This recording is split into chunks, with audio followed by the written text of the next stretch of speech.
everybody, and happy Friday.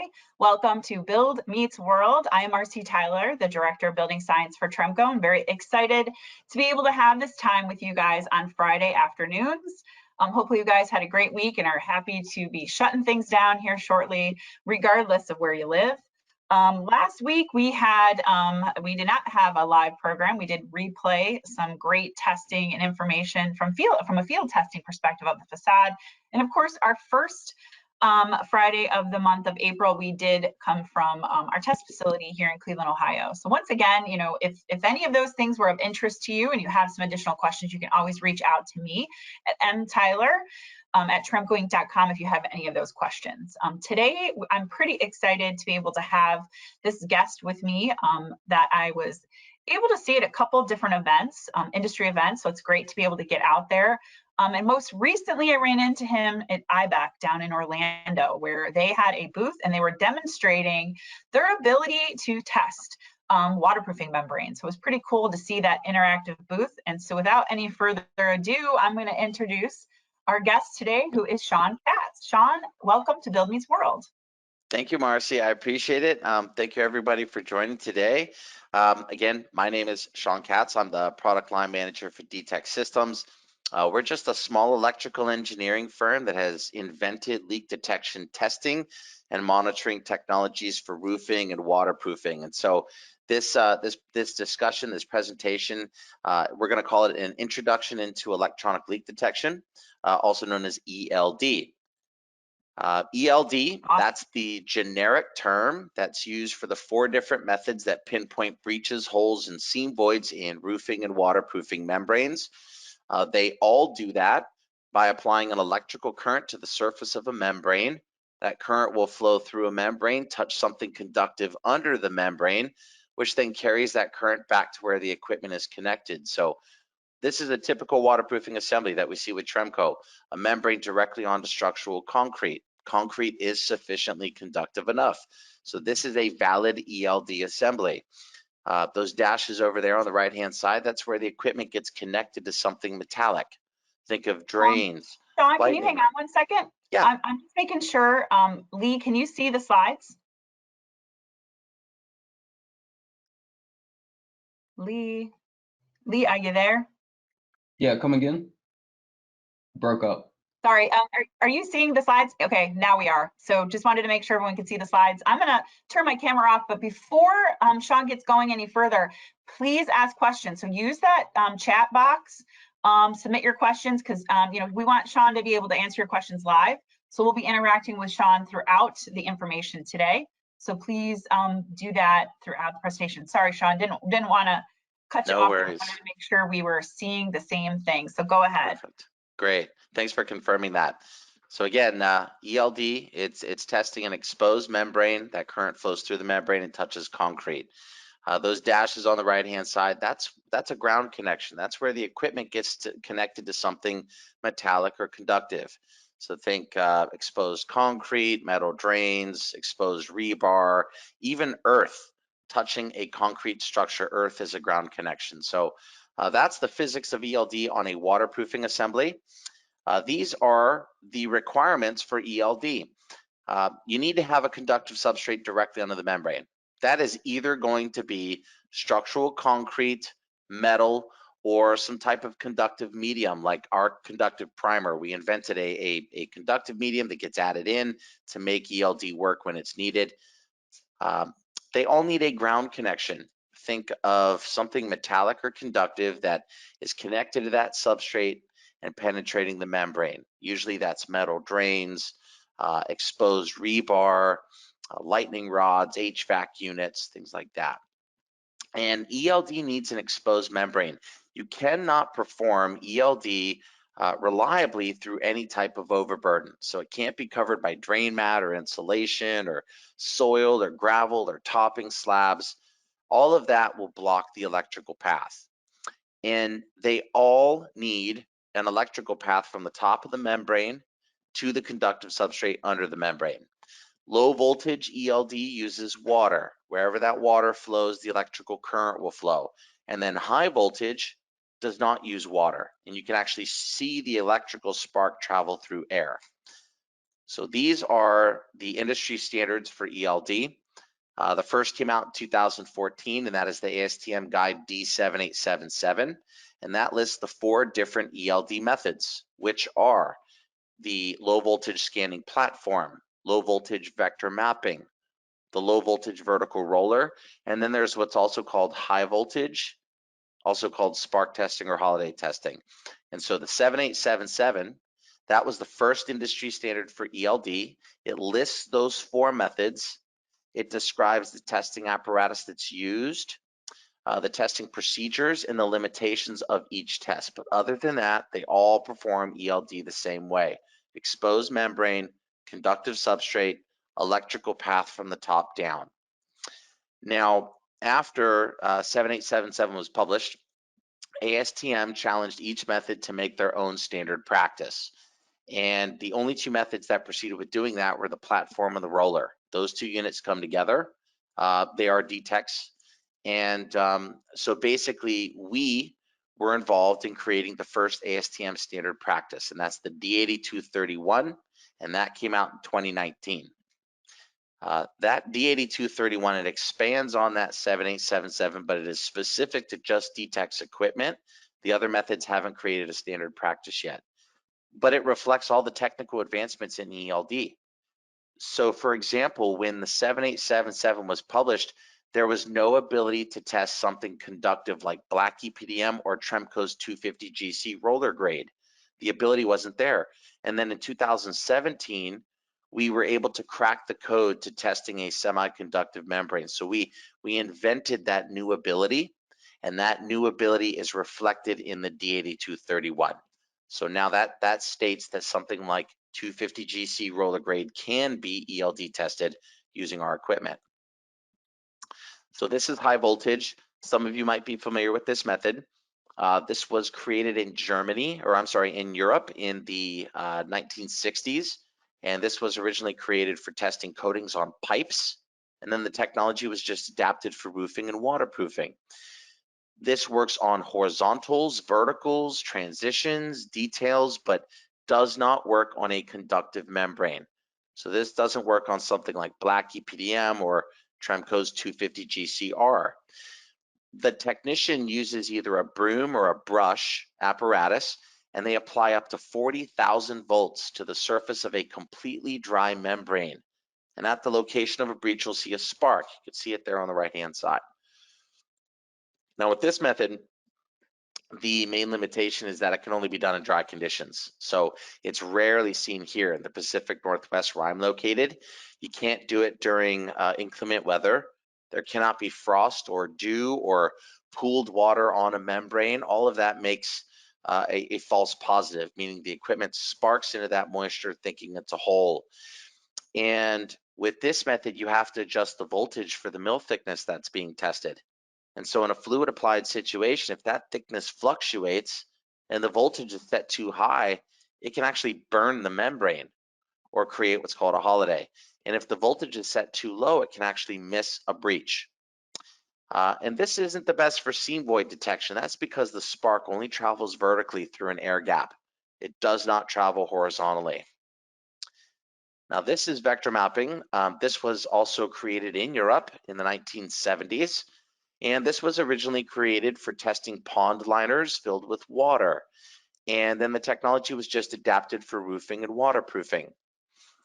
This works on horizontal surfaces that are not conductive. So this also does not work on the 250 GC roller grade. Now there's other conductive membranes. If they contain carbon black, that's what makes them conductive. Or there's some cold fluid coatings that are moisture cured. That also makes them too conductive. So this only works on a non-conductive membrane. The technician will set up a wire on the surface of the membrane. You can see it in the background. That's that red cable.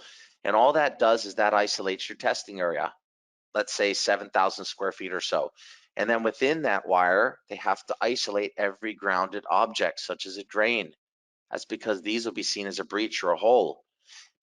And low voltage ELD flows through water. It doesn't jump through air. So the larger the area that gets isolated, the more water that's needed on the surface of the membrane to carry that current.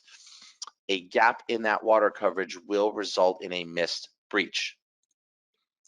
Now, most companies that use this method don't use it on a vertical surface. It can be done within its limitations. It's just not really feasible. It's not something supported by the equipment manufacturer, but it can be done. How it would work is the wire would be set up on a vertical wall. Usually one body will stand there spraying water from a hose. That water hits that wire, which is charged with 40 volts of electricity, and that water flows in a continuous path, has to make its way through that hole and touch the conductive surface below. So while it's not feasible, it can be done.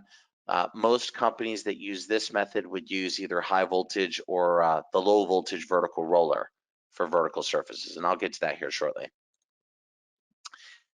Now remember, this method has to isolate the area. And so you see that red cable under the gentleman's foot. That cable is set up 4 to 6 inches from a vertical wall, which means those transitions can't be tested with this method. And every single grounded object also has to be isolated, which means those areas can't be tested. And those are some of the most common areas where breaches are actually found in a membrane. One of the most exaggerated claims in the industry is the ability to test through overburden. This is the only method out of the 4 that can work in very limited situations, such as soil or gravel, directly on the surface of a membrane. Because in that case, the tips of the probes can physically contact that membrane. It still needs that wire under the overburden, and the membrane has to be flooded with water.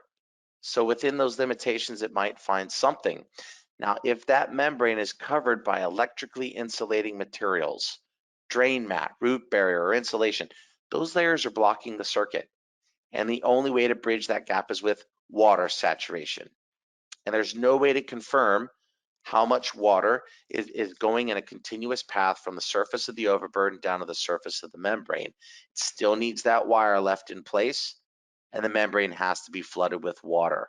So it's not something that's supported by the equipment manufacturer in the United Kingdom. They'll tell you they've never even seen it. But there's companies out there that use this equipment, and they will state that they can leave their wire in place for future testing. The ASTM standard does address this. It basically states that when insulating layers are added above the membrane, like drain mat, root barrier, and insulation, that the leak locating signal is blocked. That can only be bridged with water saturation. So in new construction, that left in place wire language should never be part of that job. That does give a false pretense to everybody involved that there's some ability to just show up in the future and connect to some left in place cable and it's going to magically pinpoint breaches through overburden. That is not correct at all. Same situation in a split slab. This unit works on non-conductive surfaces. So that topping slab is going to be electrically grounded. It's conductive. The equipment can't sense the difference between a conductive surface or a breach. Even if it could, it needs water from the top down, which is never going to happen in a topping slab. Same situation for pavers on pedestals.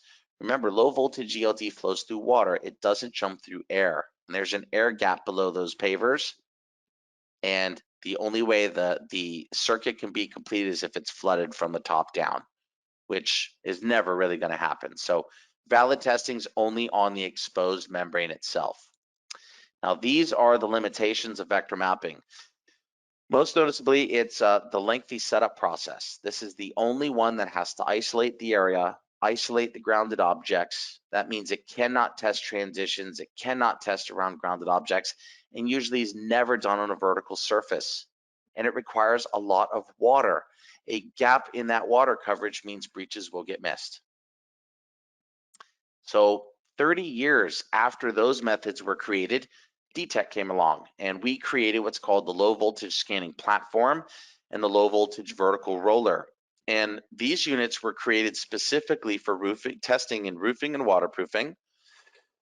And they were created to simplify ELD, to make it more user-friendly, to take out some of the technicalities and limitations and create something that was new, faster, easier to use, more advanced. And so it's got the speed and the ease like high voltage, the ability to test the horizontals and verticals like high voltage, but for low voltage methods, wherever the water flows, the electrical current will flow. So it's got a better leak locating sensor because it's detecting breaches through water. So the platform, this is designed for testing horizontal surfaces only, but this is the only method that can test non-conductive and semiconductive membranes, and that would include Tremco's 250 GC roller grade. That's because it contains carbon black. So again, this is the only unit that can test nearly every single type of membrane out there. If you remember vector mapping, they would set up the wire to isolate the area. This unit has it built in, same type of requirement. And 9 volts of electricity is contained in this outer chain, and the center chain is what's actually searching for the breach. So it doesn't even sense that void until it's directly below the platform.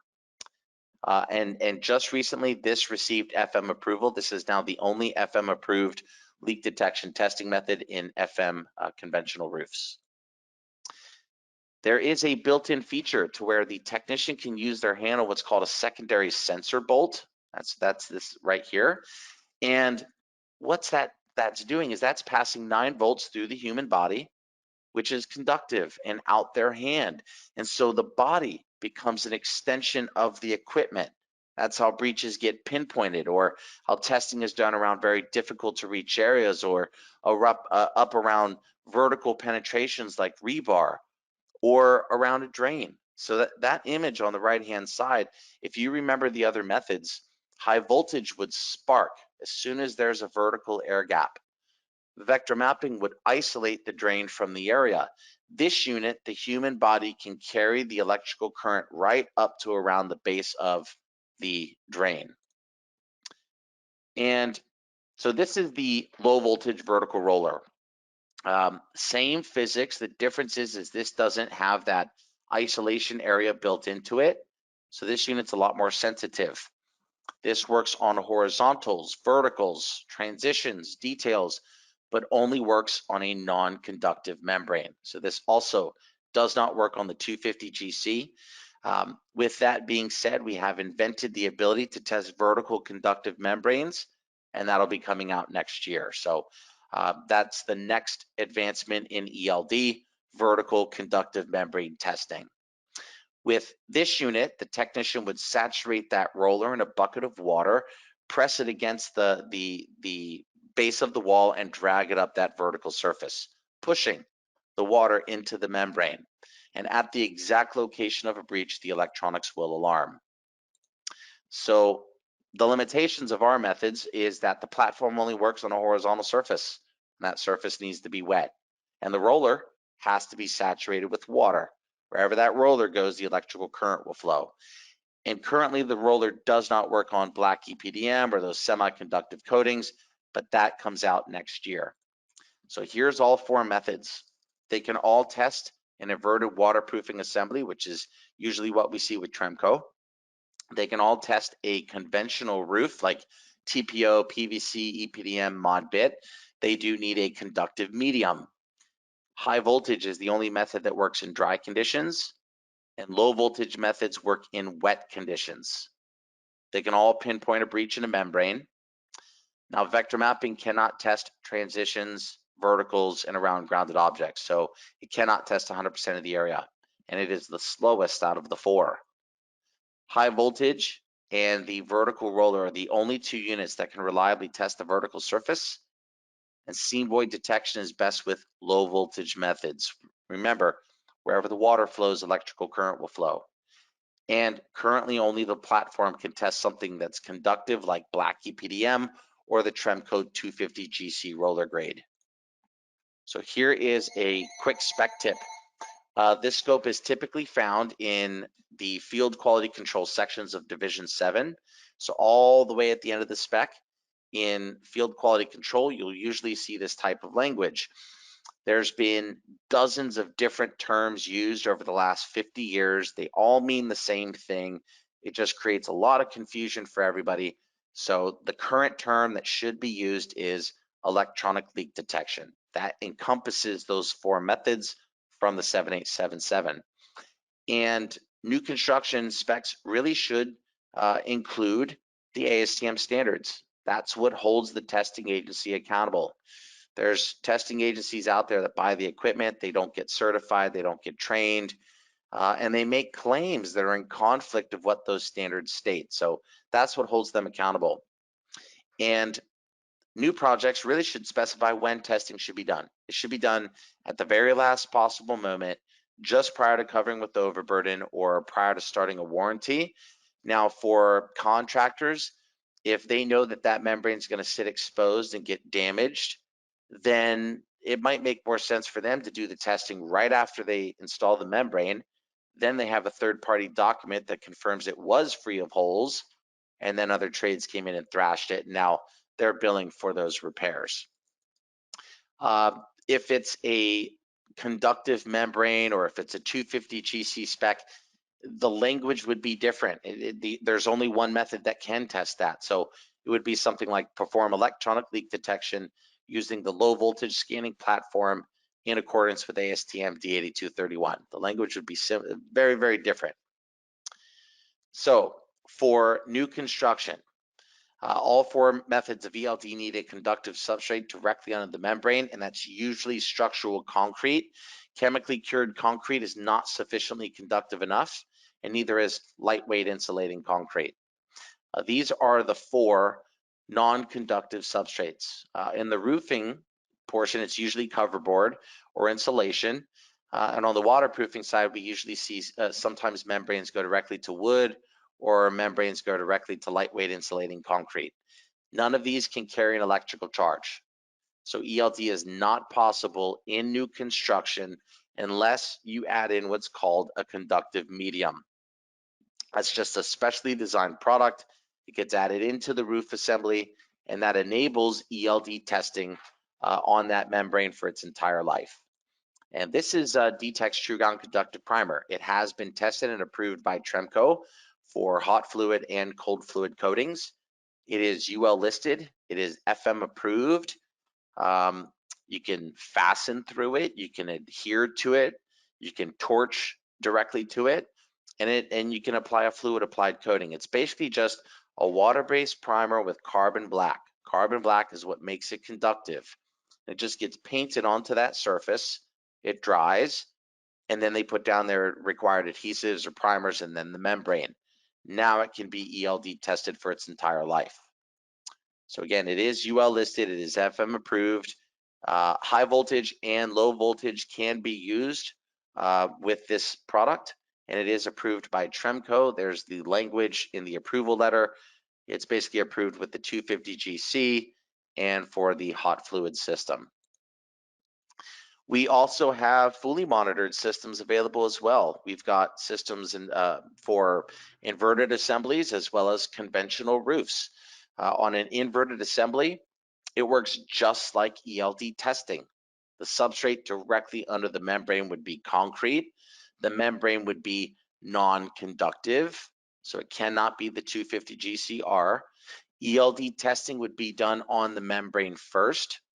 Breaches would get found, repaired, and then retested, and that's your baseline reading of the area. And then immediately after that, sensors are installed on the surface of the membrane, isolating the membrane into zones. And then immediately after that, the area is covered by something like drain mat that protects both the membrane and the sensors from damage.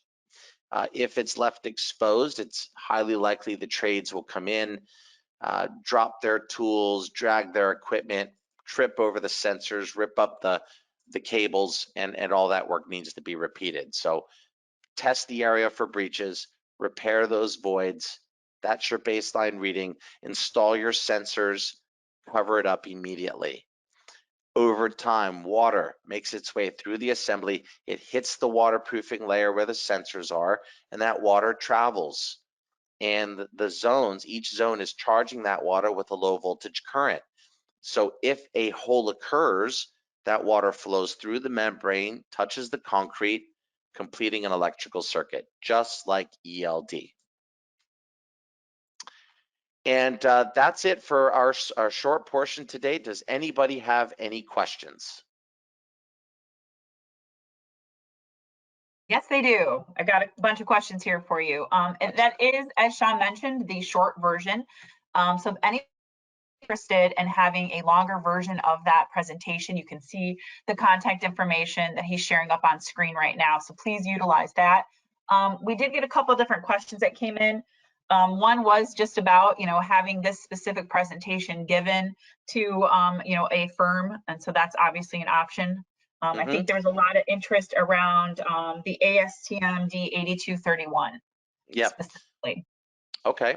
Yeah. So the D8231, again, what it does is it expands on the 7877, but it takes these two methods, the platform and the roller, and it expands on how to perform those methods. So an ASTM guideline just kind of gives you a guideline on how to perform something, but it's not a definitive set of rules. A practice, an ASTM practice, is more of a definitive set of rules on how to do something properly, and that's the D8231. Got it. So that difference between guide and practice is significant as well. Yep. If you Google what's the difference between an ASTM guide and an ASTM practice, that'll kind of tell you what the differences are. But yeah, the practice is specific to just these methods. Perfect. The other question was kind of around the same lines of information. What about demos or specific training on this equipment? That's a great question. So demos are typically done at trade shows. We usually go to the IBEC trade show every year, IRE every other year. We're going to be at the AIA show in Chicago. That's coming up here in June. We occasionally will do demos for IBEC chapters or AIA chapters. There's testing agencies throughout the country that own our equipment, and I'm sure that they would be happy to visit with you and do a demo. As far as training opportunities, we do training either live on site or at our facility, and that's only for those that purchase the equipment. Okay. The next thing was specifically related to the specification. So you gave some specifics there about, how to appropriately specify testing. Is that another service that you would help provide in terms of if someone wanted you to kind of take a look at their specification? Absolutely. Okay, so that would be helpful too. That's a great question. So ELD, the specifications are all over the place, and they need a lot of help. And so that's one of the reasons why we do a lot of these presentations. Just last year, we did over 150 webinars during COVID just to work on cleaning up these specs. So if you do need assistance, feel free to send that language to this email address. This will come directly to me. And what we'll do is we'll provide our input on how you can beef up that language to be current and compliant with the ASTM standards, and it would be done in a non-proprietary way. So it'll be very more generic, but at least it's valid, reliable ELD. Oh yeah, that's perfect, because I think there is a lot of cleaning up that needs to be done for sure. As you went through going through each of these modes or methods of testing, you did talk a lot about limitations. Are you personally finding that certain regions tend to go towards different types of testing? Yeah, that's a great question. So dry conditions or dry areas or areas where there's droughts, you might see more high voltage. Or if getting water onto a rooftop is very, very difficult, you might see something like high voltage. Low voltage is more popular because it can be done nearly all year round and in wet conditions. So you see low voltage more. So yeah. Okay. And this might be a loaded question for you, but I'm sure you've gotten a lot of questions when it comes to identifying potentially, areas where things were tested and maybe not tested appropriately. Do you want to kind of speak to that in terms of recommendations you give? I mean, is it about education? Is it about training? Is it about the specs, or is there more that we can do in the industry? So that's a really good question. So one of the major problems in the industry, and it's not too much on the waterproofing side, it's more on the roofing side, is that on the roofing side, you need to add in a conductive medium. and that often gets missed in the specifications. And the roofer who's quoting the job just might not even know, or they're just doing what's specified. So that can lead to invalid ELD or value engineering out the service because the roofer did not know that they needed to add in a conductive medium. So that's one thing to be mindful of on the spec side. It also depends on which method is specified.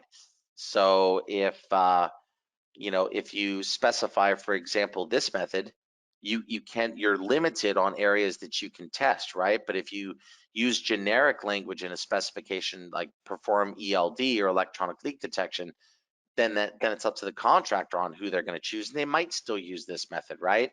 Yeah. So as far as testers go in the field, all testing agencies should comply with the ASTM standards and perform exactly what they state, and they should not make claims that are above and beyond what these standards state. So that's another thing to be mindful of, is that there are testing agencies that will make claims such as testing through overburden and sell that in new construction as if that is a valid, reliable option without explaining the physics or explaining the limitations or what the standards state about it, and that can create a lot of issues as well. Okay, super helpful.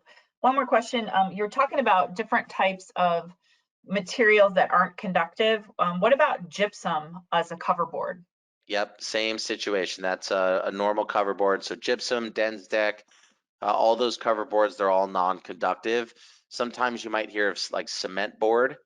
Yep. Well, cement board might be slightly conductive, but not conductive enough for ELD. So that would still need a conductive medium. Okay. Yeah, Super. good question. And then finally, I think everyone always asks this, is there ability for us to share your slides with those that were interested that are attending today? Absolutely. Feel free to share this with anybody that you'd like. If you want a full AIA or IBEC accredited presentation, just send an email here. And for those that do participate in that, we also have a summary of the full presentation with notes on it. Perfect. That's great. Very helpful. Well, thanks, Sean. I know this was a quick explanation, but I think it was super helpful, bringing about a lot of awareness, especially the guide to practice and how important it is to make sure that we're specifying the appropriate type of testing. Once again, to make sure we're validating our systems the correct way. So thank you for joining us today, and hope to see you out in the industry again very soon. You will, absolutely. Thank you, everybody. I appreciate your time.